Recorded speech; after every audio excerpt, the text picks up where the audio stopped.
Baik, selamat bertemu adik-adik. Pada pembahasan ini, kali ini kita bahas thread yang ke-10 PK ya. Oke, ini soalnya langsung aja. 71, kalau seperti ini namanya fungsi tangga. Jadi ada dua fungsi, tergantung nanti X-nya ya. Tergantung X-nya itu ini ya. Kalau X-nya genap, kita pakai yang X tambah 1. Kalau X-nya ganjil, kita pakai yang fungsi X-nya adalah 4X min 8. Nah, pertama ini. F2 berarti kita lihat di situ genap. Ini 2 itu ya. Genap berarti kita makainya X tambah 1 ya. X tambah 1. Berarti nanti F2 itu adalah F2 itu sama dengan 2 tambah 1. Berarti 3 ya. Nah, baru nanti itu berarti ini F3 berarti ya. F3.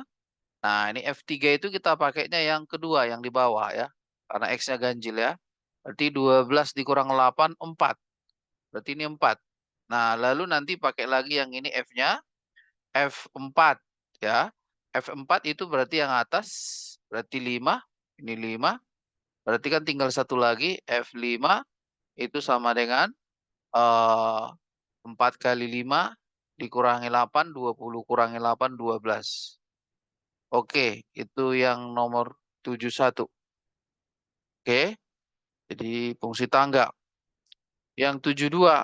Nah, kalau seperti ini soalnya, bisa kita sederhanakan, supaya bisa kita dengan pola sederhanakan ya, bentuknya kita sederhanakan. Ya, sebentar ya, agak ya. Jadi tapi paling gampang kita ambil aja misalnya X-nya itu misalnya berapa? 2 gitu ya.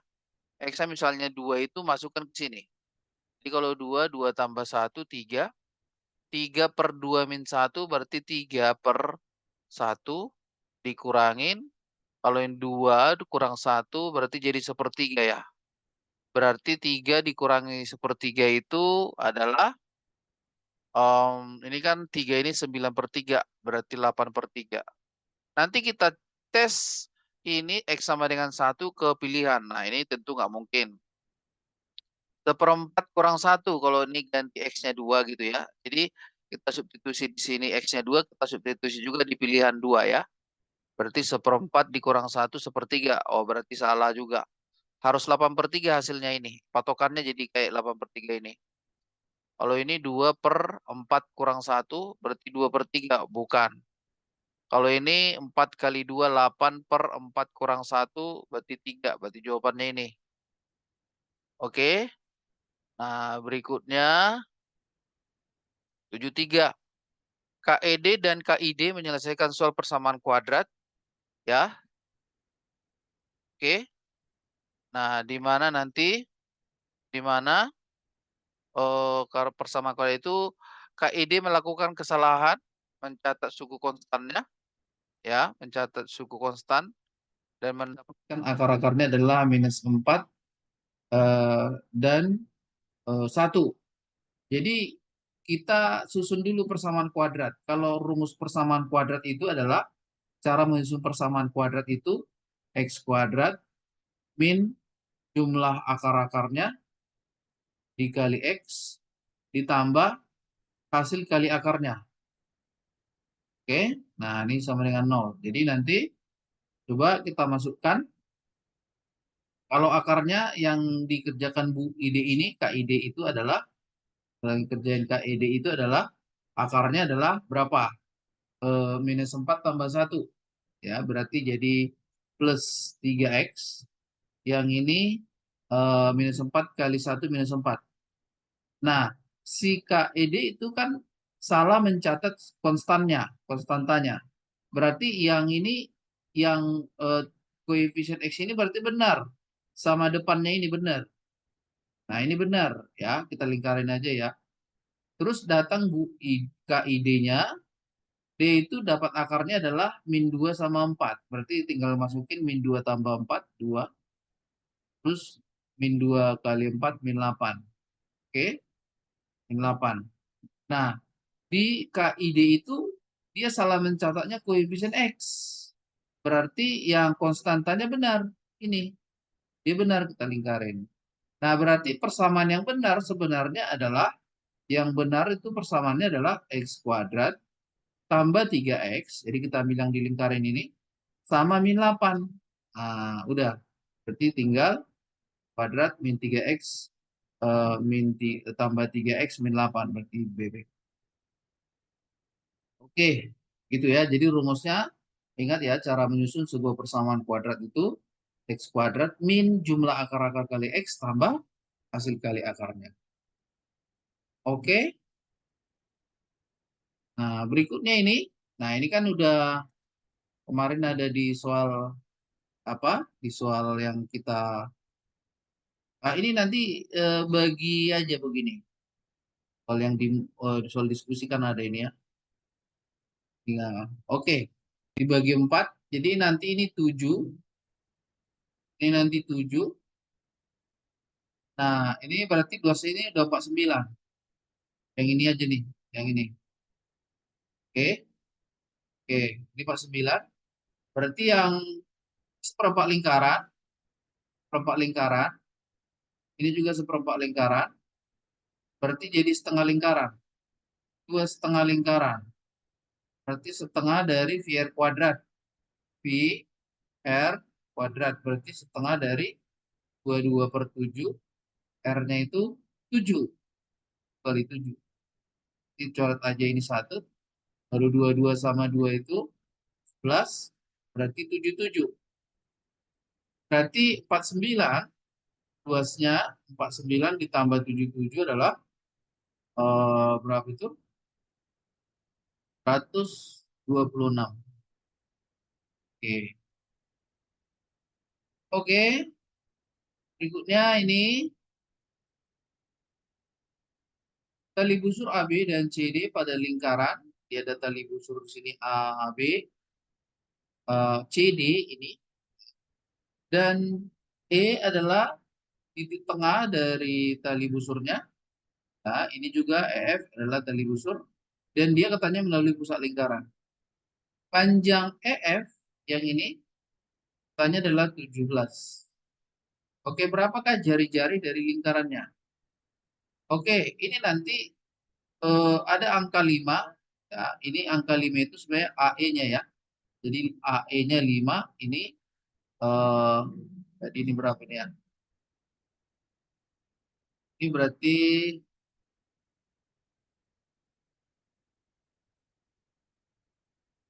EF ya.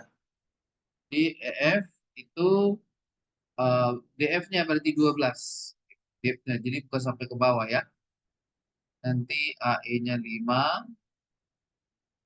itu berarti DF-nya 12. Oke, sekarang kita tarik aja jari-jari, karena ditanya jari-jari. Kita tarik dari A ke O, itu adalah jari-jari R. Lalu tarik dari D ke O juga, itu adalah jari-jari. Oke. Nah, jadi nanti kita buat aja konsepnya ini ya, bangunan ya, bangunan ya. Jadi eh, U terus ini 12, ini 5 yang saling bersikut nanti. Ini 5/12 adalah 12.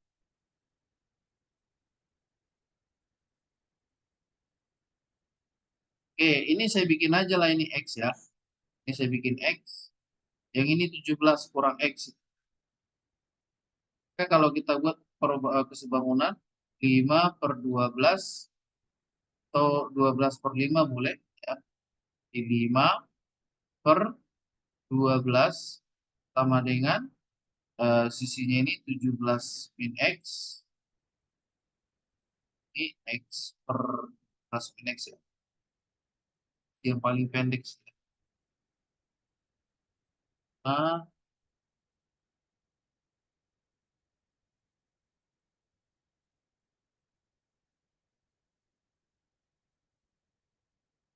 oh gini aja boleh karena kita nggak ya Nggak, ini nggak bisa lihat itu adalah kesebangunannya. Boleh kita ambil dari ini ya, R-nya. R-nya itu kan ini sama-sama R, kita kurasin aja. Jadi ini nyari R yang ini kalau kita pakai segitiga yang UDF ini yang sebelah kanan, kan nanti itu sama dengan 12 kuadrat ditambah X kuadrat. Itu kalau nyari R-nya.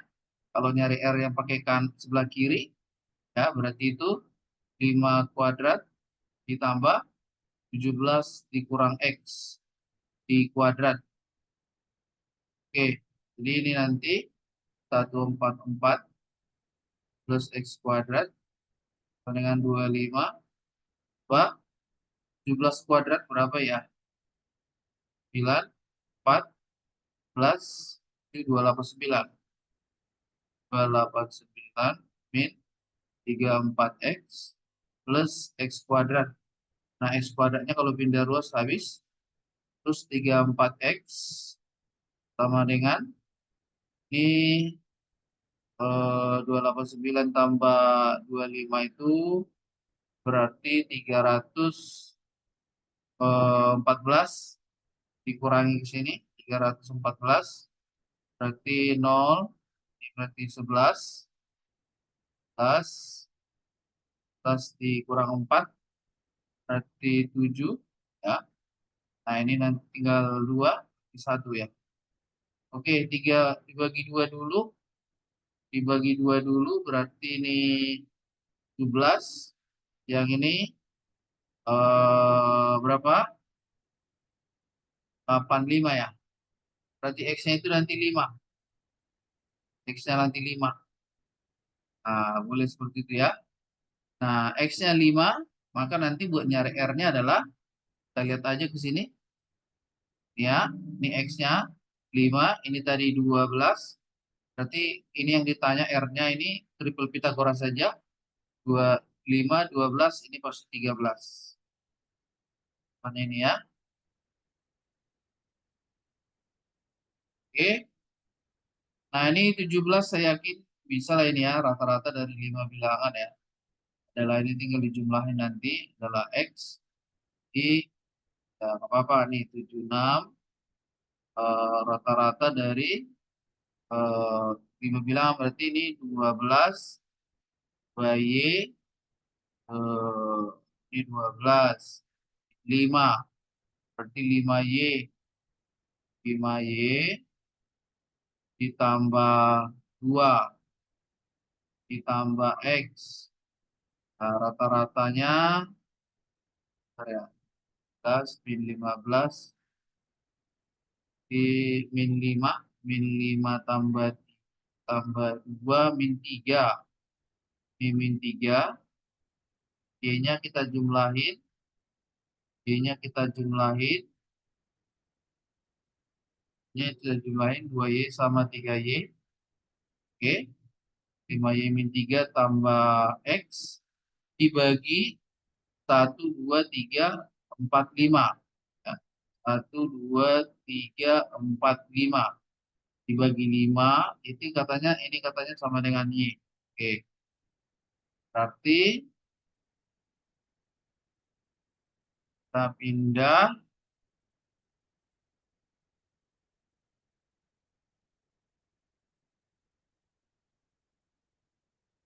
Y.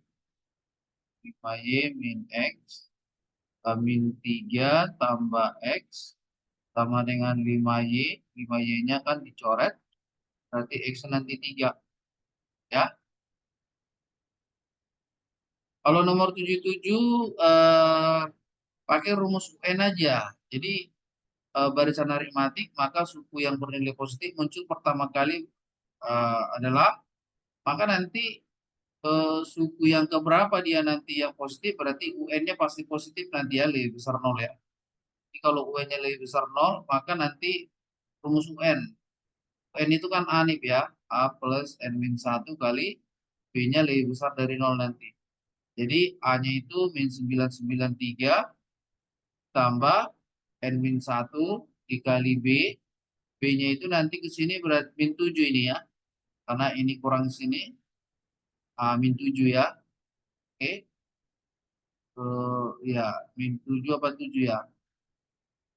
7 ya. Lalu ini lebih besar dari 0 ya. Nah, ini 7N. 7N min 1000 ya. Ini kan min 7, ini min 993. Berarti lebih besar dari 1000 ya. Berarti N-nya lebih besar dari 1000 dibagi 7 ya. Nah, kira-kira berapa ini? 1000 dibagi 7 bisa berapa? 1 bagi 7. Itu bisa 1, 2, 3, tuh. Ini nanti 4, 28, 20, 20, 142, koma. Berarti bilangan yang lebih besar dari 142 koma itu berarti bilangannya 143. Oke, berarti nanti suku yang ke 143 itu U143 adalah A tadi min 993 ditambah 143 kurang 1, 142 dikali B-nya tadi 7 ya. Coba kalau 142 dikali 7 tadi adalah 99 berapa ini tadi? 7 plus 1 8 9 28 29 berarti 794. 794 berarti sama dengan 1 ya. Jadi bilangan pertama kali di sini muncul nanti adalah angka 1.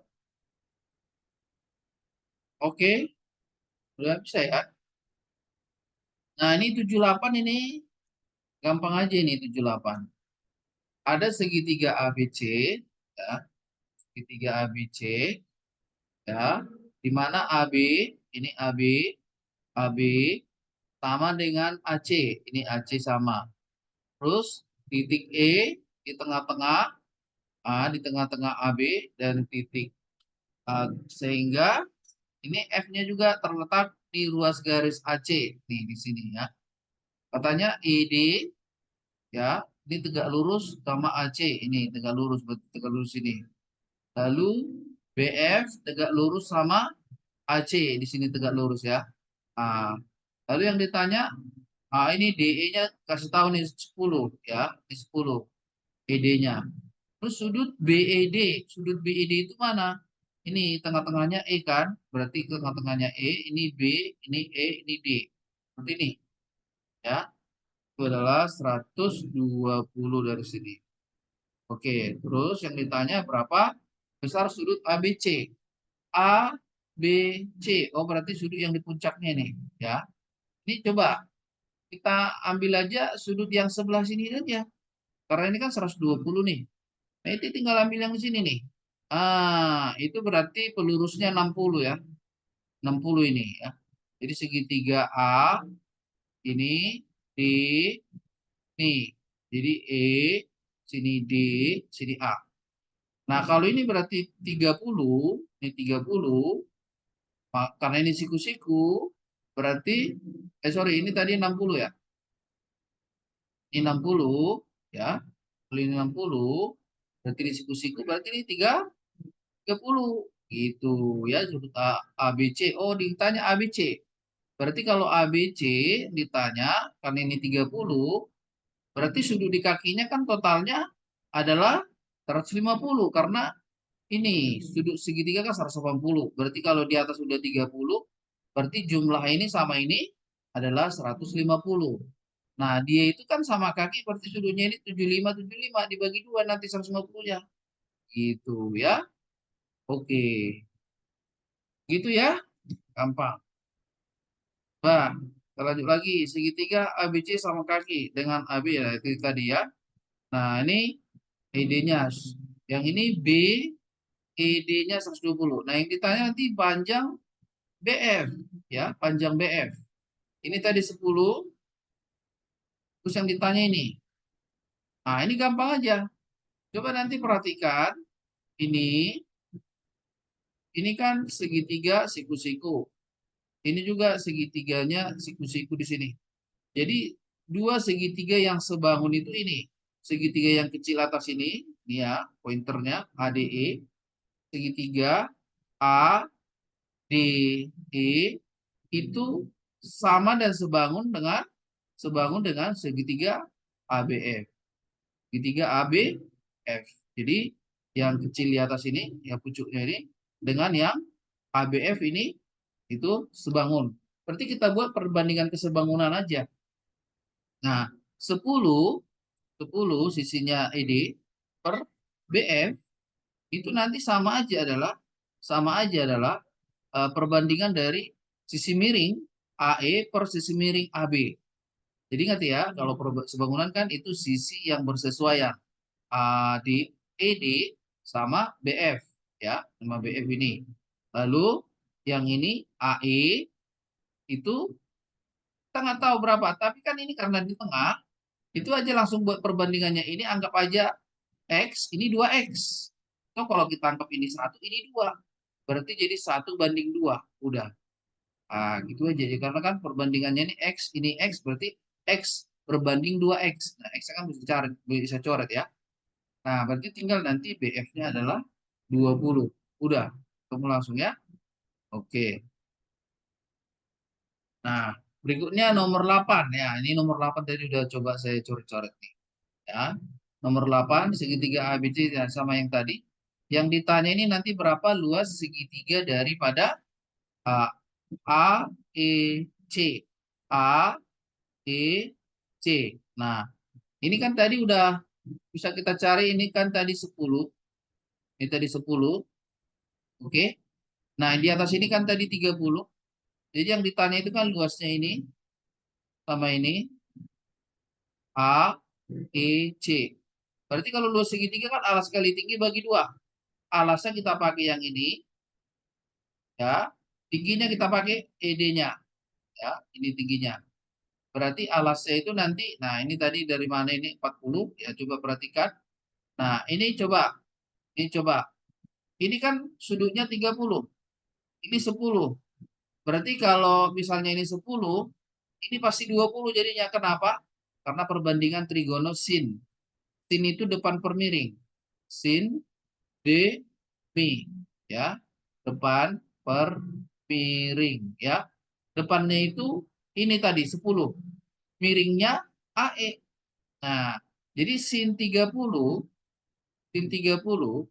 itu adalah ED 10 per AE. Nah, ini sin 30 itu setengah. Jadi nanti AE-nya adalah kali silang, berarti 20. Oke, karena ini 20, ini juga 20. Berarti ini juga jadi 40 ya, sisinya yang ini ke sini.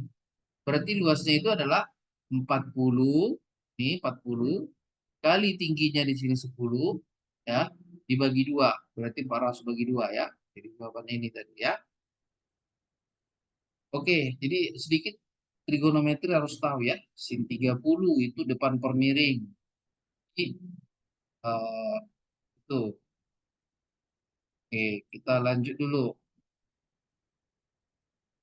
Gambar di bawah ini adalah grafik fungsi dari Y sama X kuadrat BX tambah C. Parabola terletak pada, puncaknya terletak pada sumbu Y ini. Ya. Pernyataan berikut adalah, kalau dia terbuka ke atas berarti A-nya positif. Kalau kurvanya nggak di kiri, nggak di kanan, B-nya 0.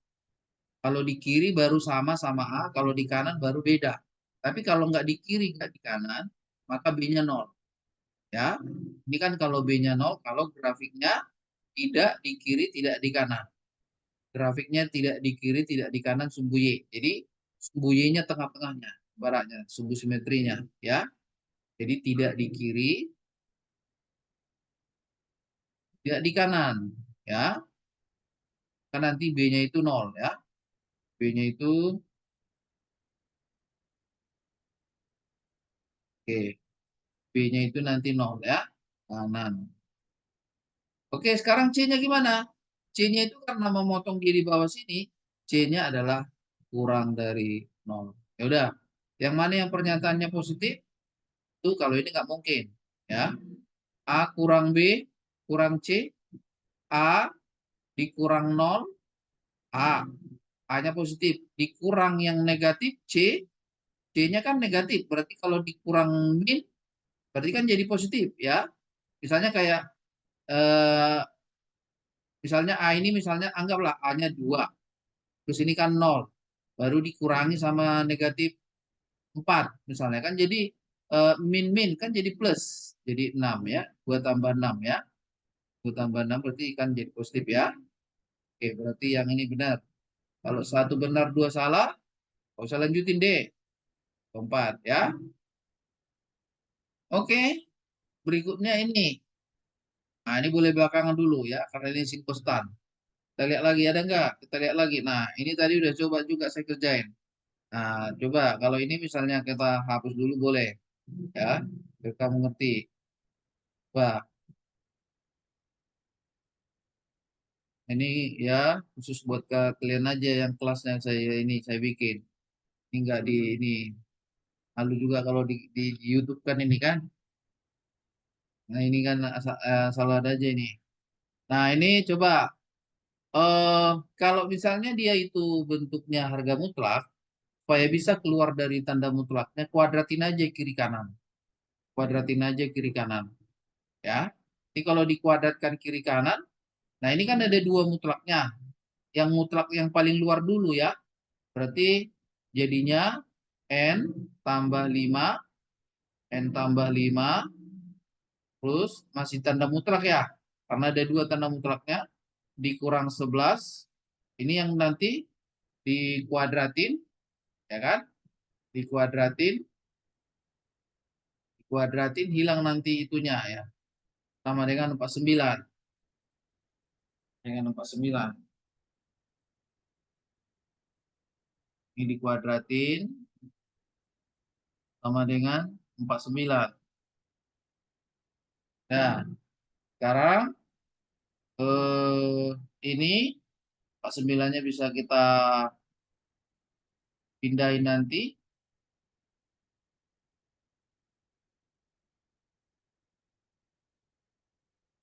Ya.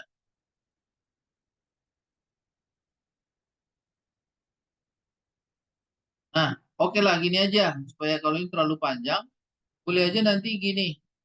Langsung aja kira-kira ini kan yang di dalam ini harus min 7 atau 7 gitu ya. Karena kalau misalnya ini negatif dimutlakin kan pasti jadi 7. Kalau ini nilainya 7 ya kan, ya udah pasti dimutlakin positif pasti 7. Nah, pertama yang ini yang di dalam itu n tambah 5, n tambah 5 itu nanti anggap sama dengan min 7. N tambah 5, mutlak n tambah 5, min 11, anggaplah min 7. Berarti n tambah 5 itu sama dengan apa? Pindahin min 11-nya. Jadinya 4 ya. Nah, kalau ini boleh kuadratin kayak yang saya bilang tadi. Ini nanti n kuadrat ya. N kuadrat. Atau kalau dari sini sebenarnya berapa ini n yang mungkin? Ya, n yang mungkin itu adalah min 1 sama berapa? Min 1 sama min 9 ya. Karena kan min 1 tambah 5 4. Nah, berarti ini bisa min 1. Kalau min 9 ditambah 5 min 4 dimutlakin jadi 4. Berarti ketemu ada 2 nih. Nah, ini yang pertama tadi.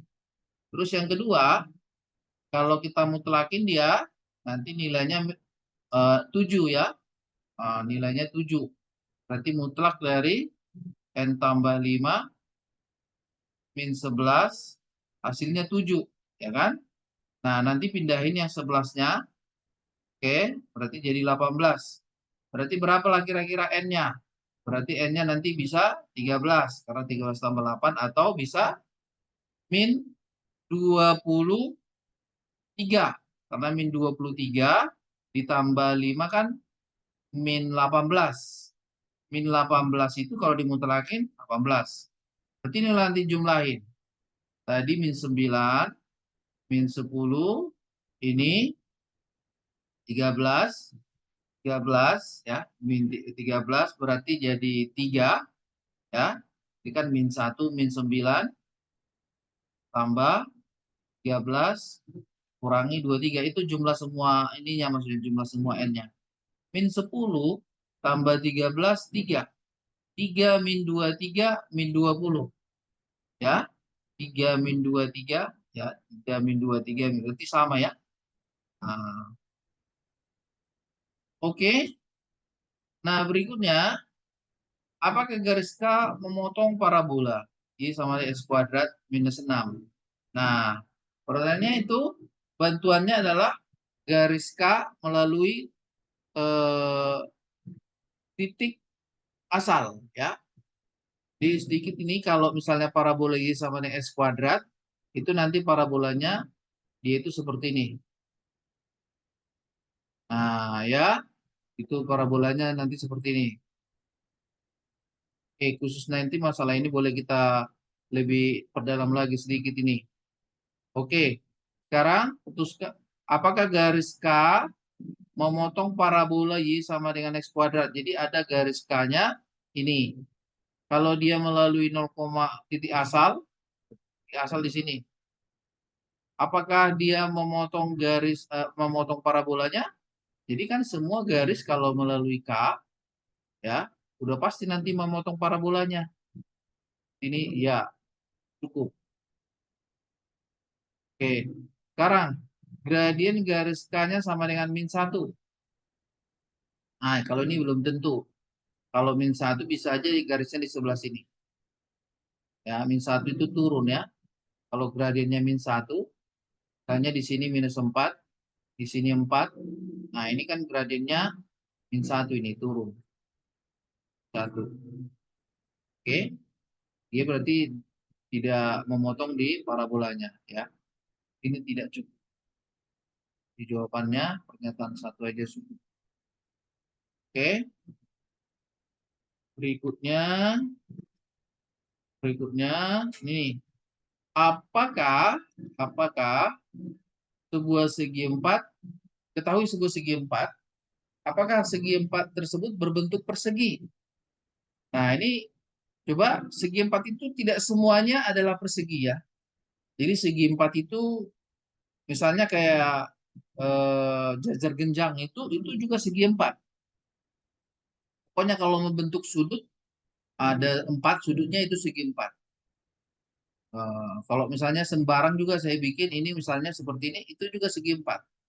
Penting ada sudutnya ada 4. Ya, jadi jangan dibilang eh, segi 4 itu udah pasti siku-siku, enggak ya. Nah, itu dulu pemahaman pertama. Jadi pertanyaannya, apakah segi 4 tersebut adalah persegi? Nah, diketahui sebuah segi 4. Nah, kita buat gini. 3 sudut segi 4 tersebut adalah 90. Ini bantuan 1. Jadi, apakah kalau 3 sudutnya sudah pasti itu adalah persegi? Belum tentu. Kalau misalnya dia itu persegi panjang, nah ini kan 3 sudutnya siku-siku, misalnya 3 seperti ini. Iya kan? Otomatis sih kalau dipanjangin ini ke sini kan dia pasti siku-siku. Tapi ini bukan persegi, tapi persegi panjang. Kalau persegi itu kan dia itu sama sisinya semua. Nah, ini berarti tidak cukup. Tidak cukup. Terus nomor 2, 3 sisi segi 4 tersebut panjangnya sama. 3 sisi segi 4 tersebut panjangnya sama. Nah, ini ceritanya hanya bantuan 2 ya. Nah, kalau 3 sisinya sama, ya banyak yang sisinya sama. Misalnya kalau saya buat begini, sisinya sama, ya bisa aja ini jajar kencang. Tapi bukan persegi panjang atau bukan persegi. Atau belah ketupat. Belah ketupat itu, dia itu mempunyai sisi yang sama. Tapi sudutnya bukan siku-siku. Gitu ya. Nah, sekarang kalau digabungin dua-dua, 1 dan 2 digabungin, ya, 1 dan 2 digabungin, maka nanti yang satu tadi dari sini adalah sisinya siku-siku ada 3. Kalau udah 3 sisi siku-sikunya sih sebenarnya itu sudah pasti yang satunya lagi siku-siku. Oke, 4-nya berarti. Lalu kita tambahkan keempat sisinya sama, Oh, berarti dengan ini berarti sudah terjadi persegi. Gitu ya. Di jawabannya nanti itu adalah apa? Fadli ya. Oke. Nah, yang terakhir tadi yang bentuk trigonometri nih. Cos alfa adalah sama dengan min 3 sin alfa. Nanti cosnya itu bagi aja ke sini. Jadi nanti ini jadi min sepertiga sama dengan sin per cos. Sin per cos. Ya, sin per cos. Sin per cos itu tangan. Nah, kalau tangan itu nanti tan desa ya. Tan desa. Sin demi kosami tan desa. Kalau ini alfa berarti d sa. Minusnya itu jangan diambil. Itu menunjukkan bahwa dia sudut tumpul. Nah, jadi ini nanti depannya di satu, tanya ini 3. Berarti ini nanti akar 9 tambah 1, 10. Nah, yang ditanya sin alfa, cos alfa. Nah, ini kan sudut tumpul ya. Kalau sudut tumpul, sinnya itu positif ya. Sinnya ini positif berarti sin demi. Sin demi. Berarti apa itu depannya? Depannya depannya alfa 1. Itu per miringnya akar 10. Cos sami. Cos sami. Sampingnya 3 per akar 10. Tapi kalau untuk cos, kalau sudut tumpul, cos itu negatif. Berarti tinggal tambahkan sini negatif. Berarti jadi min 3 per 10 atau min 0,3. Min 0,3 dibandingin sama ini. Nah, ibaratnya gini ya, kalau di garis bilangan. Ini ada garis bilangan. Ini ada min 0,5. Kesininya min 0,3. Tapi ini kan nggak ikut ini. Sorry, ini. Ya, ini kan nanti digolongin ujung-ujungnya. Karena kan dia tanda sama dengannya nggak ikut. Berarti ujungnya nggak ikut. Dibandingkan ini 0,3. Yang ini yang Q-nya. Yang di sini yang P-nya. P-nya di sini. Berarti lebih besar yang P. Ya. Karena kalau yang Q-nya kan nggak nyampe 0,3. Sementara P-nya adalah 0,3. Min 0,3. Berarti P-nya lebih besar. Oke. Nah, jadi itu aja dulu ya. Mudah-mudahan ini membantu. Ini nanti akan saya kirim. Saya save dulu ya. Oke, gitu ya Dek ya. Tetap semangat, harus banyak latihan terus. Kita harus banyak latihan ini terus ya Dek ya. Nah, masih lumayan banyak yang harus kita mantapin lagi. Oke, terima kasih. Selamat belajar.